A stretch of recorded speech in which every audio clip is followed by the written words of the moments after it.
Tem sempre 3 portas na nossa vida ali, a de reclamar, a de sugerir, a de resolver. E eu acho que o empreendedor não gosta de fila, né? Três portas, reclamar, sugerir e resolver. Eu sempre fui na que tem menos fila, que é de resolver. Foi um sucesso absoluto durante 2 anos, assim. A gente reinventou esse modelo que era de headhunter, né? Pegou emprestado e trabalhando mais do que o headhunter, né? Porque eu selecionava, eu formava e eu fazia o placement dessa pessoa. Você ia nas empresas, grandes empresas, imagina, e falava, cara, você tá precisando do quê? Não, startup. Startup. Tá precisando de quê? Foi minha primeira cliente, deixou 5 contos na minha mão, falou, vai lá, forma aí. Aí, na hora de contratar, contratou 4, então ela teve que me pagar mais 5. E aí veio a pandemia, as empresas não sabiam lidar com isso, a gente fez 3x ali, 300% de crescimento de receita, numa fase onde a gente tinha tomado um não de um fundo e quase quebrou. E essa história é maravilhosa também. Vamos chegar nela. Sempre tive uma tese na minha cabeça, que foi inclusive o tema do meu livro, que eu transformo a relação com as pessoas em um iceberg. Tem a ponta de fora, que é só aquele oi, tchau, e até ser amigo ou investidor, investido, enfim. Então eu tracei isso de uma maneira muito premeditada por 3 ciclos de 4 em 4 anos. O processo de negociação, ele dita muito sobre a cultura da empresa também. Eu consegui fazer as eliminações de quem eu não queria como sócio, pela tratativa, pelo jogo de pessoa com pessoa. Política. Ou da pessoa com outras pessoas. E aí é o momento que eu criei a frase icônica que eu sempre digo, que é: se você não pode levantar da mesa e ir embora, você não está negociando. Guilherme Junqueira é um dos principais nomes da nova geração de empreendedores em educação no Brasil. Fundador da Gama Academy, ele transformou a startup em uma das edtechs mais respeitadas do país, formando milhares de profissionais em tecnologia e conectando talentos com as principais empresas do mercado. Uma visão ousada e foco em impacto real, Guilherme evoluiu a Gama até o seu exit e venda para o grupo Ânima.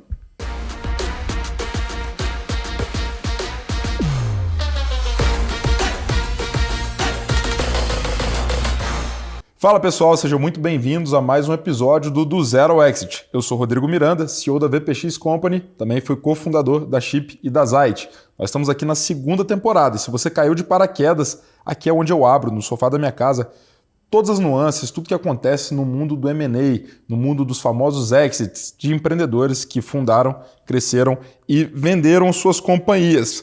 O meu compromisso com vocês é contar tudo desse mundo, a parte boa, a parte do dinheiro, as emoções, mas principalmente as dores, os desafios, aquilo que todo mundo passa, mas pouca gente conta. E antes de começar o papo de hoje, eu já tenho um pedido para te fazer. Se você está ouvindo a gente no Spotify, clica para seguir, dá lá 5 estrelas, compartilha. E se você está no YouTube, se inscreve no nosso canal para acompanhar todos os episódios. Gui, seja muito bem-vindo ao do Zero Exit. Prazer te receber no sofá aqui de casa. Rodrigão, muito obrigado aí pelo convite. Animado para bater esse papo. Boa, um prazer, cara. Para começar, comece se apresentando aí para a turma. Você já é um conhecido do mundo do empreendedorismo brasileiro, mas sempre vale a gente... Boa. Quem é o Gui? De onde que ele vem? Boa. Bom, eu sou empreendedor, educador e mais recentemente investidor. Gosto de dizer que esses últimos 15 anos criando projetos e CNPJs me trouxeram uma bagagem principalmente do que não fazer. Tive a feliz oportunidade de resolver um problema bem complexo aí, que é a formação de talentos no mundo de tecnologia, que é um mundo onde tem uma escassez de talentos e não necessariamente as universidades formavam, ao passo que a tecnologia, as empresas avançavam. Criei em 2016 um negócio chamado Gama Academy, uma edtech, que chegou a formar mais de 50 mil talentos e 5 anos depois vendi para uma das 3 maiores empresas listadas na Bolsa, o Grupo Educacional, que aí deu sequência e fiquei lá 3 anos mais ou menos de earnout. Legal. Antes disso já tinha trabalhado muito com startups, com ecossistema e tudo mais, sempre gostei.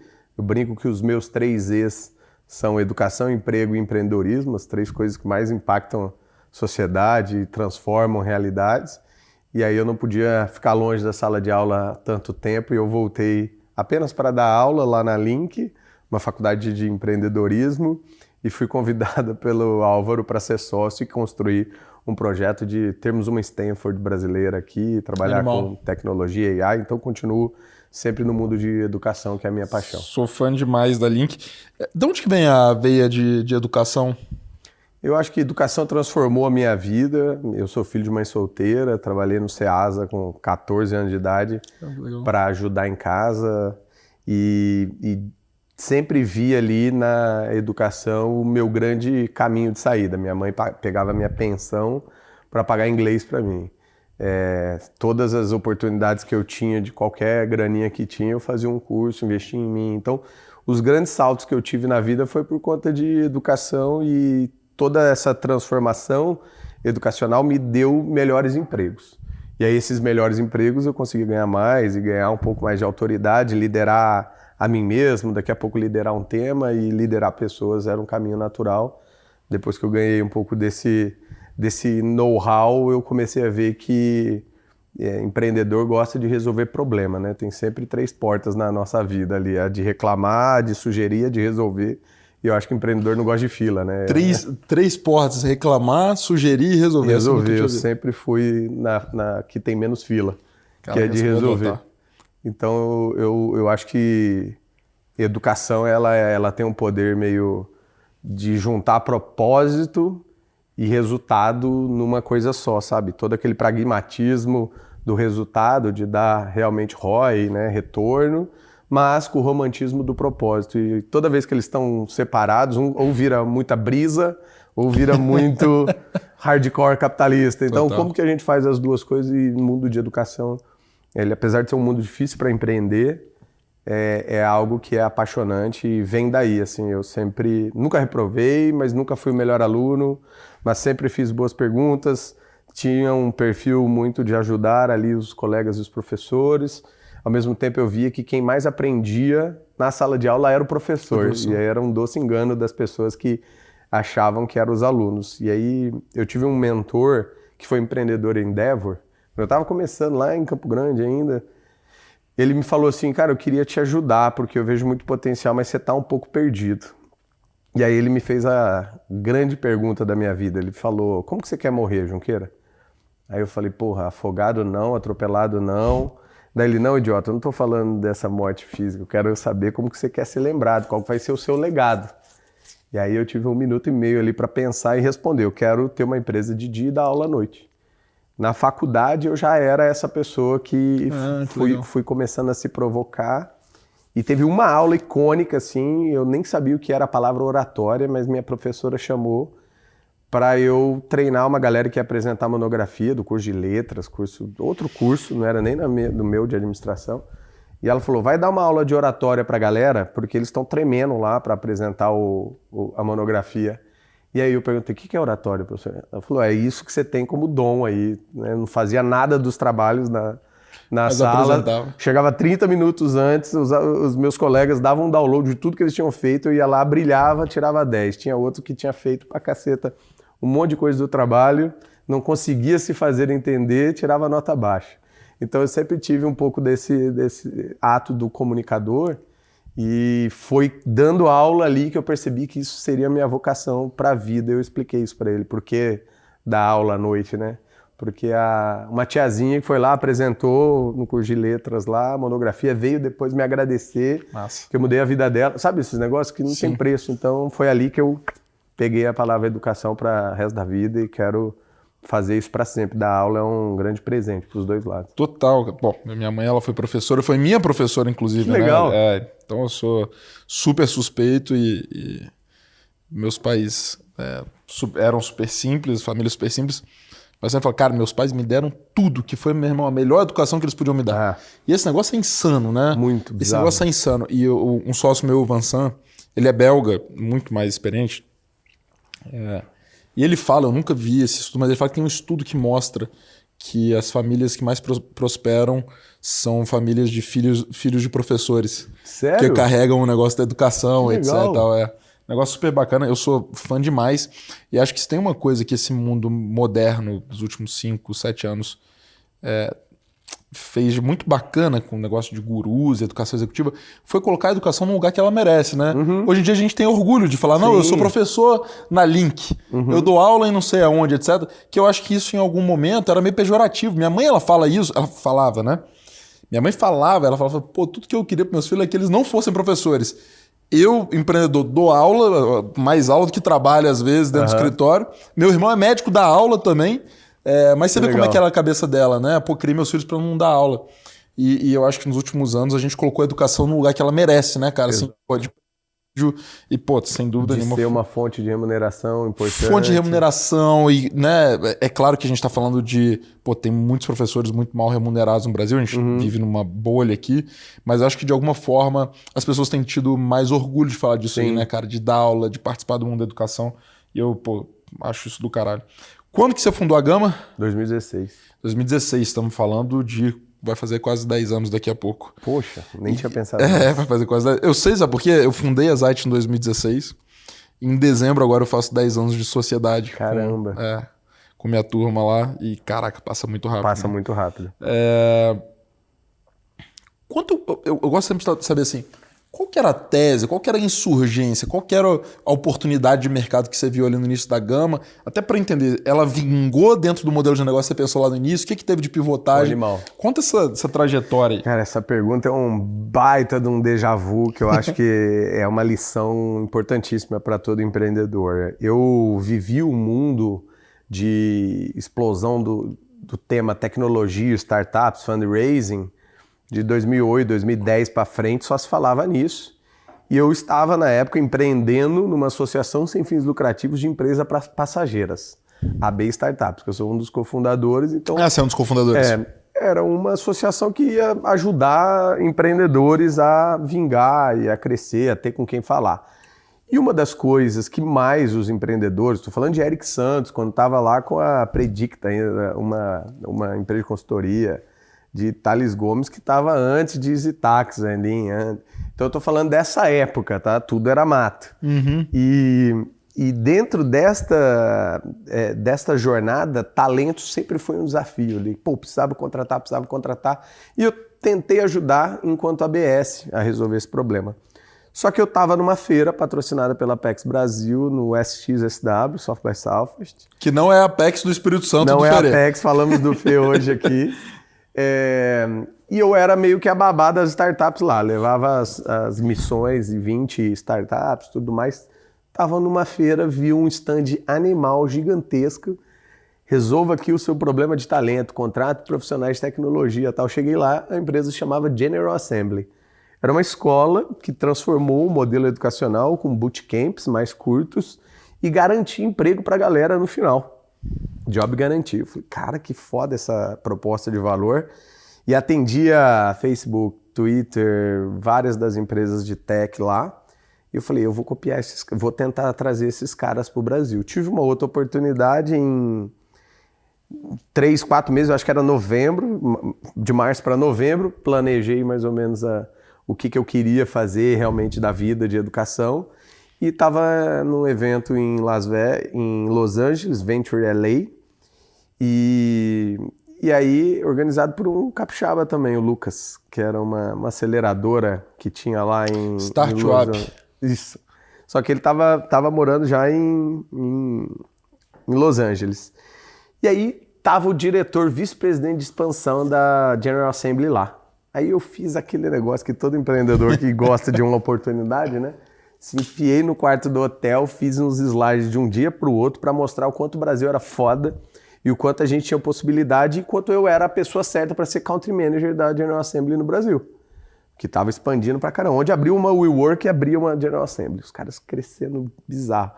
Fui lá, tal, fiz o pitch todo empolgado, o cara tomando um cafezinho assim, olhou para mim assim e falou, ó, Brasil tá distante dos nossos planos. Se vocês quiserem, a gente até pode ir, mas vocês precisam garantir $15 milhões de upfront para a gente ir no primeiro ano, como a Coreia fez, o governo que pagou. Inclusive, já falei com um cara, Flávio Pripas, do seu país, que estava tentando levar para o Cubo começar com uma General Assembly. O Flávio já tinha tentado. E aí os caras falaram, ó, se a gente for para lá, talvez vai ser em 2025. Cara, eu já vendi, criei a empresa, vendi a empresa e até agora os caras não vieram e também não vão vir tão cedo porque foram vendidos para uma empresa de RH por $450 milhões. 490 milhões de dólares. Daí eu fiquei meio puto com ele ter meio que ignorado. Os caras acham que Brasil é só, né, carnaval, futebol e selva. E aí eu voltei no avião falando, eu não vou então trazer a GA dos caras, né? General Assembly, eu vou criar a minha GA, Gama Academy. E ali nasce, cara, você vê a primeira logo, eu botei a logo deles no Keynote, no PowerPoint, e peguei um ícone da internet, assim, que era a mãozinha do Hulk, porque o nome Gama vem do Hulk, né? Transformação, você entra Bruce Banner, o raio Gama entra em você e você sai o Hulk, né? Hard skill, soft skill e tal.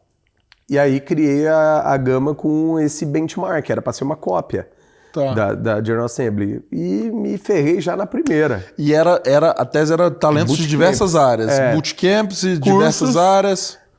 Curtos de programação, design, marketing e vendas, que eram as 4 áreas que representavam 90% das vagas. Naquele momento eram para essas áreas. E aí criei ali uma oferta para tentar vender por R$4.000, que era o que eles faziam antes lá, era $4.000. E me lasquei. Aí eu falei, cara, esse modelo de negócio não vai funcionar. Aí eu criei o modelo RH, que é Robin Hood. Eu tiro de quem tem para dar para quem não tem. E aí eu comecei um modelo onde o aluno pagava R$150 só para se matricular. Aí eu tinha um volume muito maior de gente boa, selecionava as pessoas e não o dinheiro selecionava, que era o modelo anterior. E aí as empresas que contratavam me pagavam o equivalente ao primeiro salário desse colaborador, que no mínimo era R$2.500. Pagava para você formar o cara e depois ele saía de lá meio com uma preferência para já trabalhar lá, e foi um sucesso absoluto durante 2 anos. Assim, a gente reinventou esse modelo que era de headhunter, né? Pegou emprestado e trabalhando mais do que o headhunter, né? Porque eu selecionava, eu formava e eu fazia o placement dessa pessoa. Você ia nas empresas, grandes empresas, imagina, falava, cara, você tá precisando do quê? Não, startup. Startup. Você tá precisando de quê? Foi minha primeira cliente, deixou 5 contos na minha mão. Legal. Falou, vai lá, forma aí. Aí, na hora de contratar, contratou 4, então ela teve que me pagar mais 5. Então, era sempre assim. Eu peguei, comecei em BH, a empresa é de São Paulo, mas o primeiro ambiente de teste para fazer o MVP eu tinha na foi cabeça Belo Horizonte. Que era BH mesmo. Então, foi só a primeira edição lá, mas a Gama é de São Paulo, nasceu na Plug and Work, coworking aqui. E ali, cara, deu muito certo. 70 pau de faturamento com 70 pau de custo. Aí falando, porra, empatamos, pelo menos. Já tá bom pra caralho, 50 mil que eu tinha captado de FFF, do Amur e do Diamant, serviu para pagar meu salário e do Leandro, que estávamos começando ali com 5 contos cada um e um sonho na cabeça. E aí, porra, rampou, que foi um modelo bizarro, assim, o branding que a Gama conseguiu gerar nas pessoas, de aluno ter fotinha com a mão do Hulk, assim, no LinkedIn, e o RH falar, pô, se tem a luvinha verde, a pessoa é boa. Por conta da metodologia educacional que a gente foi criando, deu muito certo. Aí lá na frente a gente virou B2B, 2019, que daí foi o divisor de águas, e foi muito bom ter sido em 2018 para 2019, porque quando chegou a pandemia, que a gente cresceu 300%, foi por conta do B2B, porque a gente já estava muito bem preparado. Como é que era o B2B? As empresas chegavam, a gente tinha uma feira de contratação. Eu formava os caras no bootcamp e jogava lá numa feira que faziam quase um The Voice lá, né? As empresas apresentavam o pitch as vagas que ela tinha e o aluno levantava a plaquinha. Então era uma inversão, né? Você ia lá fazer o pitch da vaga, não da pessoa. E, pô, tinha 90% de taxa de empregabilidade nessas feiras. Então, de cada 10 alunos, 9 saíam de lá empregados em menos de 30, 60 dias. Então, era bizarro. Que animal. Só que daí chegou a empresa, começou a chegar a empresa grande. TOTUS, Avanade, Accenture, o iFood. E os caras falavam, pô, é muito legal, só que um bootcamp desse por mês aí de 100 pessoas não tampa o buraco do dente. Você não faz um só pra mim, um white label? Aí eu, pode crer. Que eu vou fazer de white label? E aí comecei a ver que era mais ou menos a mesma coisa e melhor ainda, porque eu me vestia com a marca da empresa. Então, eu lembro até hoje o programa da Luiza Code, que a gente fez pro Magalu, deu 6 mil inscritos em 1 hora. Caraca. Onde que eu ia conseguir isso com a marca da Gama, entendeu? Você esperava a marca empregadora ali, né? O Flywheel começou a se montar, porque eu tinha lá 100 vagas para formar meninas em Python. E era powered by o Magalu. Então, animal, porque eu estava dando bolsa de estudo, conseguia usar isso para a imprensa. A imprensa divulgava porque era nota pública, né? Um negócio de gratuito. E aí o Magazine Luiza estava me pagando. Só que, quando eu divulgava, eu impactava muito mais gente do que vagas que eu tinha. Então, o que eu pegava? das 10 mil pessoas inscritas lá, só tinha 100 vagas, eu pegava as 9.900, retroalimentava e começava a minha parte de assinatura. Que daí tinha recorrência, R$49 por mês, e aí uma coisa ia chamando a outra. O B2B alimentava o B2C, e assim sucessivamente, até o momento que eu cheguei a ter demanda reversa. Eu ligava para a empresa e falava assim, o Accenture, tô vendo aí que você está com 15 vagas de dados, acabei de formar uma turma aqui de dados. E aí eu não tinha mais aquele tempo que eu precisava ter de projeto, sabe? De levantar o projeto, convidar as pessoas, formar as pessoas, demorava para eu fazer o placement. Então, quando eu comecei a fazer a demanda reversa, foi um golaço. E aí veio a pandemia, as empresas não sabiam lidar com isso, a gente fez 3x ali, 300% de crescimento de receita, numa fase onde a gente tinha tomado um não de um fundo e quase quebrou. E essa história é maravilhosa também, depois eu conto. Vamos chegar nela. Porque a gente estava falando antes... Ricardo, só um negócio que eu lembrei aqui. A gente estava falando da Apex, né? Lá do Cinelli, que tem outra empresa com a Apex. Você sabia que tem uma outra gama que é de educação? Sim, eles pediram autorização para a gente para usar a marca. A gente liberou. Que é do Newton lá. Porque nosso escritório de marcas é tão pitbull, cara, que assim, era quase uma vez por mês ele mandava, Gama Tecnologia, pode processar? Pode. Gama não sei o que, pode processar? Pode. E a gente só ia protegendo, porque a gente veio antes. Essa especificamente, o fundador entrou em contato, na época a minha CEO era a Nath, advogada. O cara entrou em contato, contou toda uma história triste e tal, não, por favor, a gente não consegue trocar a marca, lá. Libera pra gente e a gente vai ficar só no ensino médio, se não me engano, né? Que eles não iam ir para ensino superior, alguma coisa, chama Gama Ensino. É isso aí, Gama Ensino. E aí a gente assinou lá um termo liberando eles, que eles apresentaram lá no INPI, eu acho, para poder rodar com a marca sem, Newton, Murilo. sem BO. E aí foi foda que a gente falou, mas ainda assim tem risco de confusão e tal.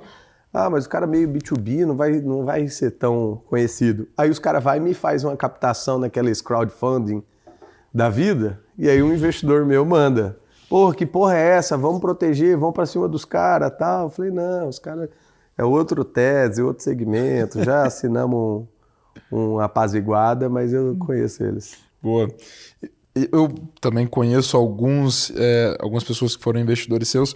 Conta um pouco desse histórico de captação e você, pela B Startup, você acha que isso facilitou seu processo? Você ainda tinha desafio de chegar nos investidores? Porque você também pegou uma época, foi mais ou menos a mesma época, né, de quando eu comecei a empreender em 2016, que era uma época um pouco mais raça do que é hoje, né, de você chegar nos fundos, investidores. Como é que foi para você as tranches ali, as rodadas que você teve? Eu acho que era, mas essa construção de um networking consciente, consistente, contundente ali, eu acho que eu fiz muito bem, assim. Eu sempre tive uma tese na minha cabeça que foi, inclusive, o tema do meu livro, que eu transformo a relação com as pessoas em um iceberg. Eu tenho a ponta de fora, que é só aquele oi, tchau, e até ser amigo ou investidor, investido, enfim. Então eu tracei isso de uma maneira muito premeditada por 3 ciclos de 4 em 4 anos. Já estou no meu 3º ciclo e eu tenho lá 50 pessoas mais importantes da minha vida, categorizadas em 5 eixos ali, potenciais sócios, mentores, investidores, lá. E eu tenho uma disciplina, uma regrinha, uma automação para manter contato com essas pessoas, para não chegar nelas só na hora que eu preciso. Bacana. E eu fiz isso na época da ABS sem saber o que eu iria empreender, mas eu sabia que eu ia empreender. Então ali eu sabia que era o meio para chegar a um fim, que é essa parte de ecossistema, e o jeito de fazer isso é sempre servir. Give back para as pessoas, give first na real, né? Porque elas não tinham me dado nada. E quando eu precisei, eu consegui ter acesso e porta para poder facilitar essa entrada. Então, com o investidor anjo foi assim, com o fundo foi assim também. Então, acho que eu super recomendo sempre para empreendedores, para ter uma consciência de que relacionamento não é só agora, total, a hora que você precisa. Você nunca sabe lá na frente, né? Então, ajudei muita gente e depois eu consegui ter acesso. Daí eu fiz uma escadinha com 4 grandes milestones ali. Eu captei 50 mil de FFF, que fala, né? Family, Friends and Fools. Então, Os dois foram friends, não foram Não fools, porque, porra, Family não era, né? fizeram 29x de Legal. retorno. E aí depois fiz uma rodada de 600 mil, aí com um grupo um pouco mais organizado de anjos mesmo, né? Já num valuation 3 vezes maior no mesmo ano, então consegui fazer um speed ali bem legal. Aí fiz uma rodada de 4 milhões e aí depois foi a venda 34,80. Então, Legal. dentro dessa escadinha ali, eu acho que investidores para mim sempre foram partes essenciais assim para te ajudar, para te ter um olhar diferente, né, do que você tem, abrir um pouco desses blind spots. Eu demorei para aprender que o investidor está do meu lado no mesmo barco, eu tentava agradar eles como se fosse chefe, até um dia numa reunião de board um investidor falar, bicho, nós estamos no mesmo lado, o buraquinho que está no seu lado do barco é no meu, então usa essa reunião para trazer treta para a gente conseguir te ajudar, porque se tiver tudo lindo, maravilhoso... Só ficar trazendo notícia de capa de Cara, jornal. eu mudei a minha cabeça de um jeito que eu acho que eles até sentiram depois, de tão Legal. tenso que tava, porque era sem filtro daí, né? Não era... E essa história aí do fundo que deu errado, quase quebrou? Como é que é essa história? Cara, foi aquele vacilo de empreendedor. Eu sou muito amigo do Pedro Sorren e ele me fala até hoje que meu principal vacilo foi não ter gerado FOMO e um pipeline dentro do mesmo espaço de tempo, assim, sabe? Porque eu estava com uma tese interessante, tinha bons fundos e às vezes os fundos estavam me eliminando porque eu precisava de pouca grana. Então, por exemplo, Monax, o teto, o piso deles era 5 milhões, eu estava captando 4. Dava para ter dado uma esticadinha, melhorar o storytelling ali, porque eu estava naquela famosa transição, tell me a good story or show me the numbers, né? E aí eu estava exatamente na transição do good story para o show me the numbers. Então eu já conseguia ter alguns elementos de comprovação de tese, de crescimento, de alavancas, foda, mas até então era o storyteller ali de cara, vou ser uma Deixando faculdade... Deixando de ser arte para virar ciência. Exato. E aí eu poderia ter feito essas coisas, só que quando eu veio um term sheet, eu esqueci do resto.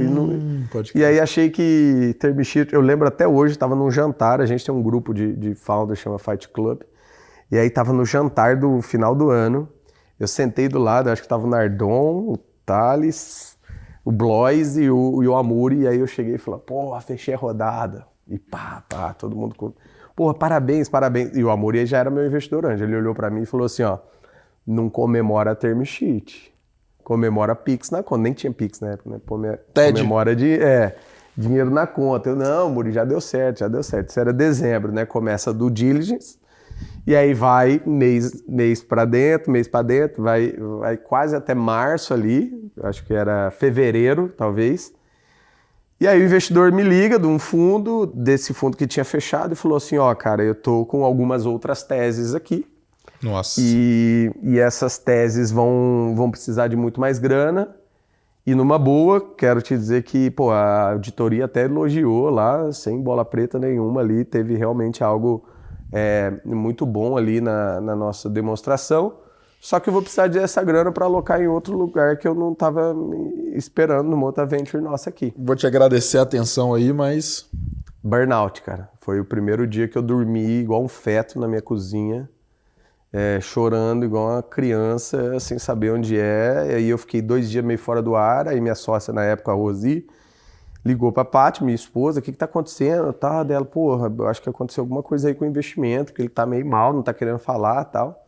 E aí tomei coragem e fui pra empresa. Na época a gente tava junto com o Baeta lá o Thiago Baeta, lá no E-Commerce Brasil. A gente ficava no andar de baixo lá, no E-Commerce Hub, na Oscar Freire. Aí cheguei pra galera, chamei só os diretores, falei, galera, desculpa aí, fiquei super mal, a gente teve o investimento cancelado, a gente tem uma folha para pagar de 160 mil e tinha 15 mil reais na conta. Puta merda. Aí eu falei, ó, vamos pensar em como a gente fechou, porque realmente a gente quebrou, não tem o que fazer.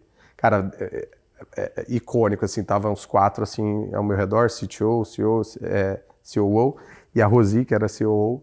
Ela virou as costas, assim, foi lá na minha mesa, eu tinha aquelas mochilinhas bem brega, assim, sabe, de Faria Lima. Transversalzinha. Assim, transversal, que só cabe o notebook. Ela pegou, assim, socou no meu peito, assim, pá! Ela falou assim, Vai fazer o que você sempre ensinou a gente a fazer. Tá com dor de cabeça, vende que passa. Vai fazer o que você sabe fazer de melhor. Vai vender. Aí eu peguei aquilo assim, sem muito entender o que ela queria dizer, mas entendendo. E sumi uma semana. Voltei com um contrato de R$500 mil da Accenture. Que animal. Que era um dos primeiros projetos white label, B2B e tal, robusto, prometi. Contrato de cliente, não de investimento. De cliente. Só que, porra, Accenture é 30, 60, 90, sim. Pagamento bumerangue, sabe? Você torce pro bumerangue voltar. Aí eu cheguei nos meus investidores, eu lembro do Igor, o Igor Mascarenhas, que é fundador da Peer. Tá. Liguei para ele, o Igor, você já ouviu falar de antecipação de recebível? Ele falou, já, pô, sou do mundo financeiro. Eu falei, então, você é meu recebível. Me arruma eu precisava de um pouco mais, 270 mil, 260 mil para pagar fornecedor, pagar outras coisas. E aí eu te pago 1,5, sabe? Coisa de mãe, assim, sabe? 1,2 ao mês. E aí o bicho fez o Pix, usou o contrato como uma garantia ali, né? Que teria, quando caísse eu pagava de volta. E de lá para frente foi a melhor coisa que aconteceu, cara. Não de um investidor transformou numa atração de vendas violenta. Caralho. Que fez a empresa decolar. E logo na sequência eu fechei com muito mais saudabilidade um deal de 4 milhões também com outro fundo. Legal. Mais para frente esticou e aí eu tinha mais receita, mais valuation. E aí é o momento que eu criei a frase icônica que eu sempre digo, que é: se você não pode levantar da mesa e ir embora, você não está negociando. E aí eu falava isso o tempo todo. Naquela época eu não podia levantar da mesa e ir embora, eu só tinha uma opção, dei tchau para as outras, me achando, né? Tipo, valeu, fechei aqui, vocês que perderam, coisa inocente de empreendedor cabaço. Mas lição aprendida. Você falou o nome que eu não. Você falou o termo que eu não queria te ofender, mas eu também já passei por isso já. Cabaço. E eu acho que é uma baita de uma lição para todo mundo, seja em captação, seja em M&A, você entender que chegou um memorando, chegou uma term sheet, chegou uma LOI, que é uma carta de intenções, chegou uma NBO, que é uma non-binding offer, uma oferta não vinculante. Cara, chegou qualquer um desses instrumentos, você fala, legal, o jogo vai começar. É isso. Principalmente se você tiver M&A, captação, dependendo do fundo, etc., o fundo ele ainda dá uma atropeladinha ali em algumas coisas, ele vai mais para o risco, etc. Mas você pode esperar aí pelo menos uns 2, 3 meses, pelo menos, ali para você fazer. No mínimo, até chegar o que a gente chama de contratos definitivos, que é outra história, que é o tal. Do M&A seria um SPA, né? Nesse caso pode ser um contrato de mútuo conversível, pode ser, cara, direto uma aquisição ali de cotas, etc. Mas toma muito cuidado com isso, não se anima. Se você está no M&A, na hora que chegar o memorando, você pode contar mais 6, 9 meses para frente, até você poder fazer o que o Gui falou que ele fez, que foi comemorar com os brothers. Fora depois dá uma vergonha do caralho, né? Você fala, puta que pariu, tem que te contar, deu errado aquele negócio. E aí os caras já tudo cascudo, empreendedor, né? Falou, é o seguinte... Gol é o term sheet, mas o Pix é o VAR. Exatamente. É isso. Depois do VAR falar que foi gol, aí você comemora. Exatamente. Não, legal demais, cara. Pessoal, se você está ouvindo a gente no Spotify, clica para seguir. Se você está no YouTube, se inscreve no nosso canal. Aí vamos lá para uma parte que a gente começa a se encaminhar lá para o início do exit. Você faz essas rodadas e antes da gente falar lá da Anima, você recebia muito approach. Você pegou uma fase, assim como eu, que os M&As estavam animados, né, aqui no Brasil. Você recebeu approach de outros grupos ou foi direto lá para a Anima? Você contratou alguém para buscar esses compradores? Como é que foi essa história? Cara, até chegar em Anima. Primeiro que assim, como a gente tinha meio que abandonado a tese da captação, eu voltei 100% para vender e escalar, enfim. Vender contrato para cliente, não vender empresa. Não vender empresa. E eu acho que também tem um lado, assim, do empreendedor romântico, assim como eu, que era um pouco da tese do My Precious, né? Nossa, gama linda, minha, você bonitinha. Tinha isso? No começo eu tinha. E na hora que... Foi engraçada essa história. Na hora que o Mariano pediu uma reunião, a gente estava atendendo a Vetex, tocou o programa... Hiring Coders e o Tetris deles. Eles eram nossos clientes. Eu lembro. Lembra do Tetris? Legal 75 mil inscritos em... Cara, quase caiu o nosso 2019 servidor. Isso? 2020? 2020. 2020. Isso. E aí a gente foi vendido em 21. Mas foi engraçado que ele pediu uma reunião e tinha acontecido uma treta tipo dessa, assim, do sistema não ter dado conta de tanto volume de universitários se inscrevendo. Eu falei, pronto, o Mariano vai me comer com farinha. Dá mais ele, né? Pediu uma reunião e aí ele chegou e falou, cara, a gente está pensando no M&A, um Netflix B2B interno, tenho 30 mil clientes, vou te distribuir. Você já pensou no M&A? Eu, pô, não. Cara, aquele dia foi a destravada, assim, da cabeça. Como é maravilhoso alguém ver em você algo que nem você não vê, enxerga, entendeu? Só que para mim, aquele momento não fazia sentido deixar o B2C, porque o B2C, novamente, era a entrada da engenharia do meu flywheel e na larga escala ele era o que me posicionaria no futuro como universidade, que era a minha grande tese lá no começo. Entendi. Eu comecei sempre dizendo meu pitch assim, eu sou o que o Nubank é para os bancos, eu vou ser para as universidades. Então eu começo como um complemento, viro uma alternativa e depois sou substituto. Então essas 3 fases de camada de cebola, assim, eu sempre enxerguei. Legal. E aí, quando eu levo isso para o board, eu tinha uma reunião por mês de board, e aí o board falou, então vamos ficar aberto, porque essas oportunidades, se vem uma, vem várias. Não é só ele que viu isso. Cara, dito e feito. 16 NDAs assinados em um espaço de tempo assim, de 3 a 4 meses. Caralho, que animal. De empresas interessadas, desde as nada a ver, empresa financeira, educação financeira, de trade, tal, e outras clientes. Então foram 3 clientes que tentaram. As atrasadinhas listadas na bolsa que também, chegou, já estava mais fechando o deal, mas grupos educacionais sempre foi a minha tese óbvia, e aí foi ali que realmente a gente foi afunilando com os 4 óbvios, e aí dos 4 óbvios ficou 2 na rinha ali para brigar, e aí foi o momento que eu trouxe um advisor. Eu não precisei de advisor para Finding, né, que é o corretor de imóveis de empresas, que precisava dar um tapa, porque eu já estava extremamente disputado ali, para dizer outra coisa. E aí, mas eu não sabia negociar direito, porque os termos eram muito diferentes. Assim. É outro game. Essa aqui é aquisição 100%, mas você tem que ficar, daí não sei o quê, é uns termos diferentes que eu também não tinha ouvido. Quando eu achei que eu já sabia um monte de coisa de investimento, veio o M&A com outros termos muito diferentes. Não, vai ter basket ou não vai? Vai ter a cestinha lá, vai ter o risco das carteira assinada, como fala, do trabalhista. As contingências. Contingências ou não vai. Cara, começou a vir, aí eu falei, bicho, eu preciso de alguém que já fez isso, trouxe. E aí ele me ajudou a ser o bad cop na negociação, porque eu tinha que continuar sendo o good cop, porque no day one você vira sócio do cara. Vira e sócio, vira funcionário. Socar, ter muito problema e tal. Então foi uma árdua jornada de outubro até julho, dia 7 de julho, foi a assinatura da venda da empresa. Outubro, 9 meses. 9 meses. 9 meses. Quase um filho. 2020 isso. De 20 para 21. Vendi em 2021. Cara, que loucura. Foi exatamente o período de negociação da Chip com a Americanas. Foi de outubro a julho. A gente assinou dia 1º de julho de 2021. É isso. Timing é tudo, viu? Foi o closing.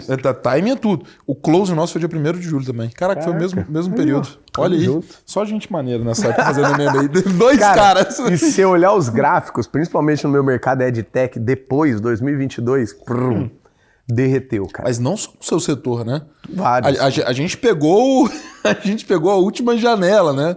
Que, aliás, é um ponto que o pessoal tem que entender em casa, às vezes, também. Não é só sair batendo na porta dos outros. Cara, o mercado tem timing. Agora, por exemplo, o mercado tá ruim. Tá meio tá de bom lado. Pra quem compra. Mas educação tá andando algumas coisas ainda. Ainda tá andando algumas coisas. IA, tecnologia, tá um paradoxo. Todo mundo quer IA, mas quando vê IA fala que isso não é diferencial. Então fica um negócio meio no limbo ali, né? Parece que tá todo mundo querendo ver o que tem, mas não tem coragem de apostar em algo tão novo. Mas tá dando uma retomadinha agora legal também. Chega a Anima, vocês foram afunilando de 16 até finalizar na Anima. A Anima é listada? A Anima é listada, né? Imagino que boa parte das coisas tenham sido divulgadas, outras, obviamente, não. O que você pode contar da configuração desse deal aí pra galera entender como é que foi? Acho que primeiro o processo de negociação, ele dita muito sobre a cultura da empresa também, então acho que serviu muito Sem mais dúvida. para eu conseguir fazer as eliminações de quem eu não queria como sócio, pela tratativa, pelo jogo de pessoa com pessoa. Política. Ou da pessoa com outras pessoas, porque no final do dia é um pouco de osmose, né? Você se aproxima de quem você tem mesmos valores e tudo mais. E a Anima, cara, foi sine qua non pra mim. O jeito dos caras, porra, como que 3 founders estão com uma empresa listada que vale 4, 5 bi, já criou outra que vale 5 bi, estão lá na operação demais, né? ainda. São caras muito profícios que vivem com o coração, mas eles olham a planilha. Então isso é um lado que eu falei, pô, ali vai ser uma escola. Né? Tem caras que eu admirava ali de uma maneira assim, porra, de dar aquelas travadas, sabe quando é fã mesmo? Cheguei na reunião com o Daniel Castanho, o cara é humano igual nós, mas aquela visão, porra, é um guru aí da educação. Como que eu faço para agora ter ele como sócio, né? Então isso é muito foda. Você sobe de elevador do nada para um lugar onde você só estimava alguém. Então acho que esse foi o primeiro, cultura e pessoas, valores, foi o primeiro ponto de decisão. O segundo, que eu acho que a estrutura do deal proposto foi muito foda, assim, de ter tido uma abertura deles para que os nossos advisors dessem sugestão, por exemplo, de como que a gente ia fazer a limpeza do cap table, porque era uma premissa básica lá, mas, pô, precisa ser todo mundo? Não precisa? Porque daí eu poderia me ferrar no meu cash out ali, né? Se toda a grana vai para os investidores, não vai muito para os founders. E você limpou? E quase. Então deixou 3 lá que eram mais relevantes, foram parcialmente diluídos, e foi bom porque daí fica junto, mas aí numa função mais porta-mala do que banco do passageiro. Total. Então troca um pouco de função. Segundo, que eu acho que foi governança, uma das coisas que a gente mais bateu foi, porra, eu preciso ter controle. Se a minha meta é EBITDA lá no final, eu não posso ter alguém inferindo no meu EBITDA aqui, principalmente porque grupo educacional, grupos grandes, quando eles começam a te colocar dentro do centro de custo de rateio, você tá lascado, porque do nada me ofereceram o Salesforce, me ofereceram até a plataforma da Vtex, mas se eu pegasse Salesforce, eu ia entrar numa divisão de 4 empresas, sendo que eu era azeitona da macarronada. Perfeito. Entendeu? Porra, aí não era tão justo. Então, brigar por autonomia foi uma das coisas que fez a diferença, e aí a estrutura do deal foi parcial, um cash out, que foi a entrada deles ali com 34 milhões, e uma visão de 4 anos de earn-out, com meta estabelecida ali, para que a gente conseguisse ter uma escadinha de múltiplo, conforme quanto mais o meu EBITDA, maior seria o meu múltiplo para fazer a venda. E você poderia obrigá-los a comprar daqui a 4 anos. Exatamente, tá? Tinha os dois, né? Put e eu acho que... A call e a put. A call e a put tinha... Só explicar para o pessoal, call é quando o investidor, o comprador, ele tem o direito de exercer, é uma opção de compra, ele tem o direito de exercer.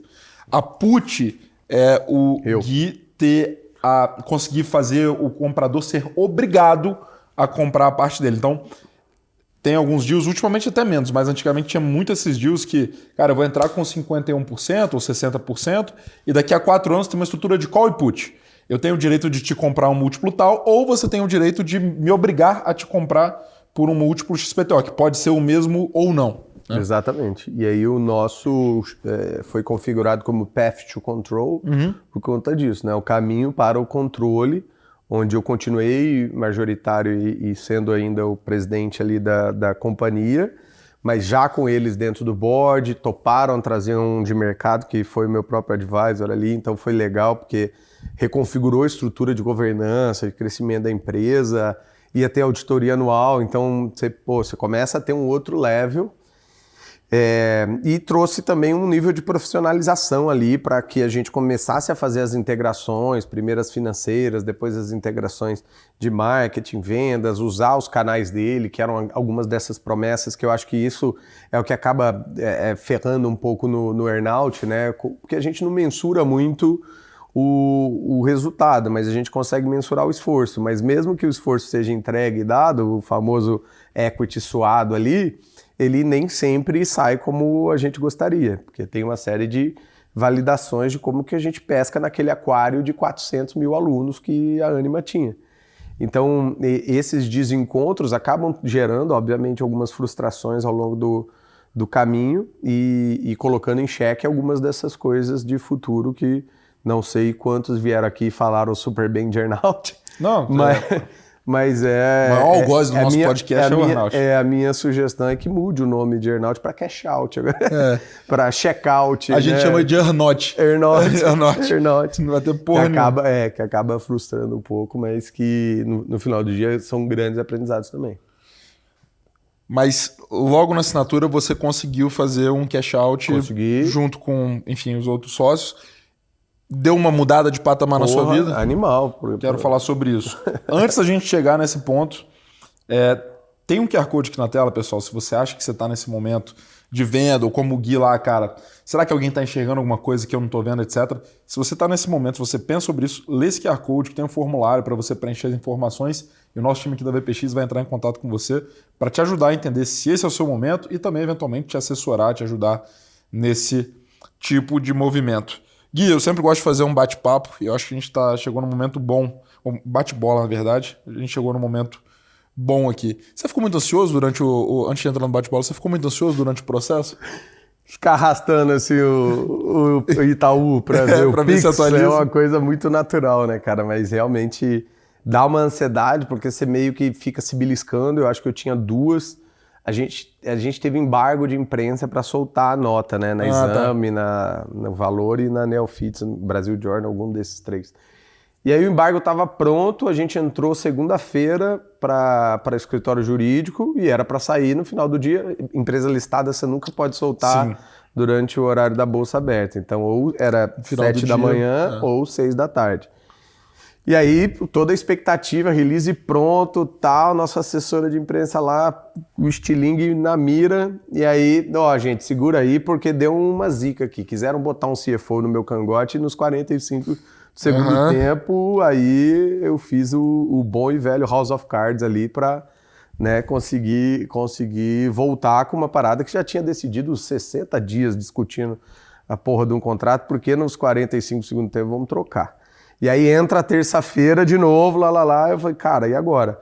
Aí finalizamos na terça-noite, assinatura de investidor que não tinha o certificado digital. Nossa! Sabe essas merda que podia ter visto antes, mas não sabia, enfim.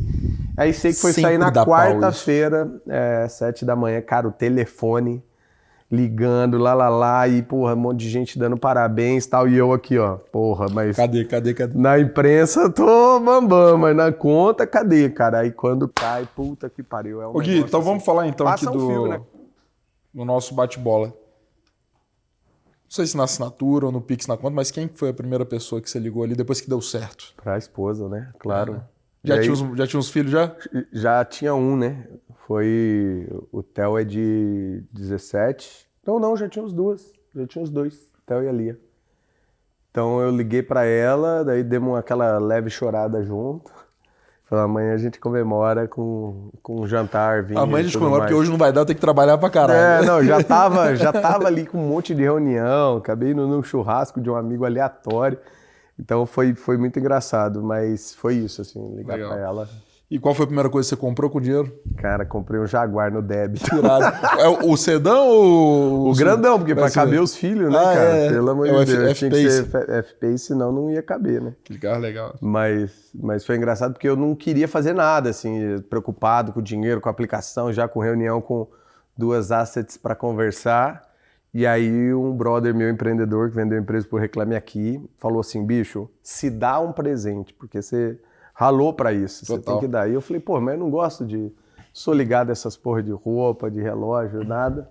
Aí ele falou, compra um carro. Aí, carro? Também nunca fui ligado, mas esse eu curti. Na próxima me avisa, eu gasto por você, não tem o menor problema, tá? Agora, só terreninho aí, agora você sabe, né? Só tio do lote. Terra não é.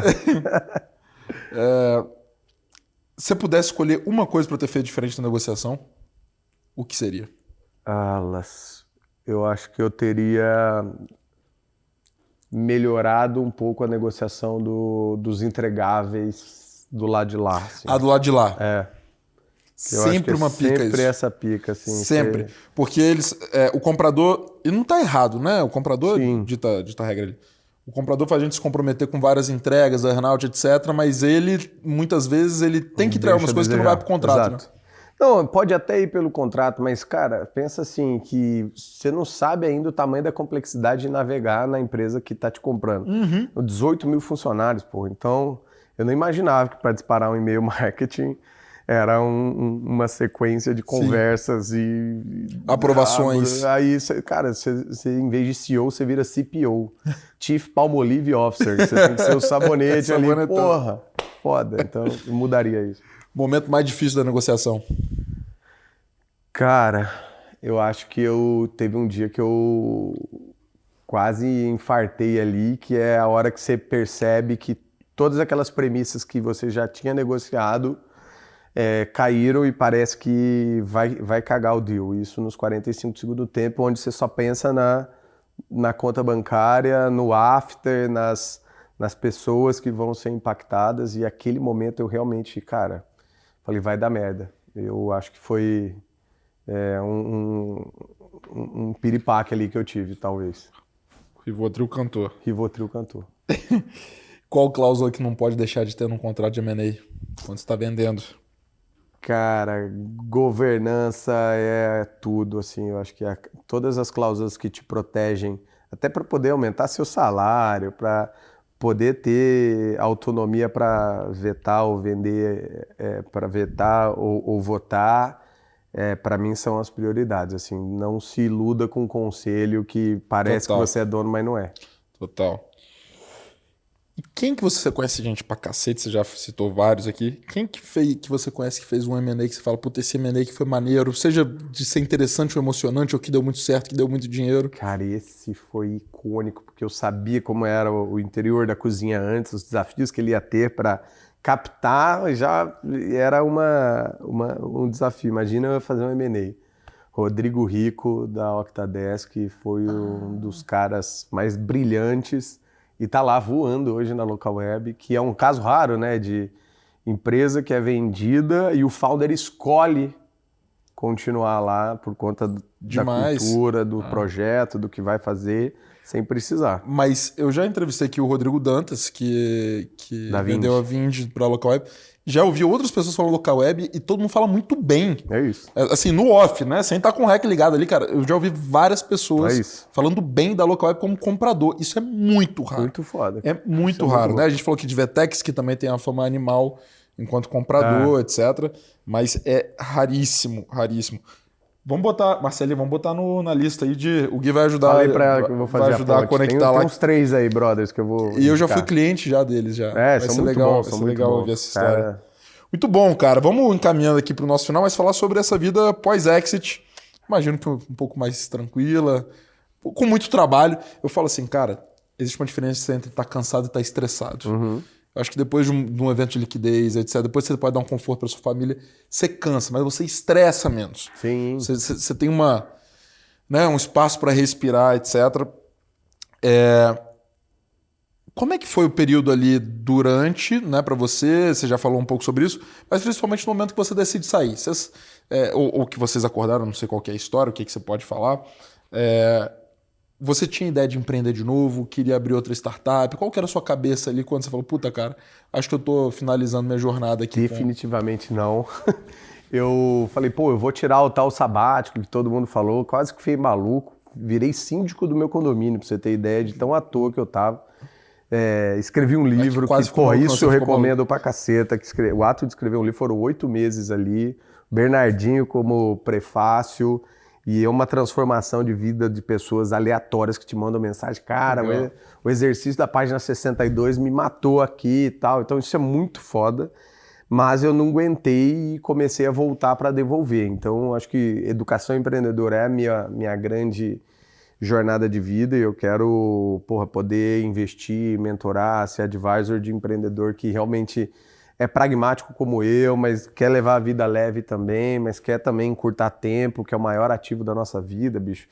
A gente só tem 3 coisas, 3 recursos escassos na vida, né? Tempo, dinheiro e atenção. A gente tem que usar o nosso tempo para ganhar a atenção de quem realmente importa, e dinheiro vai ser consequência. A hora que a gente entende essa porra, muda tudo, destrava.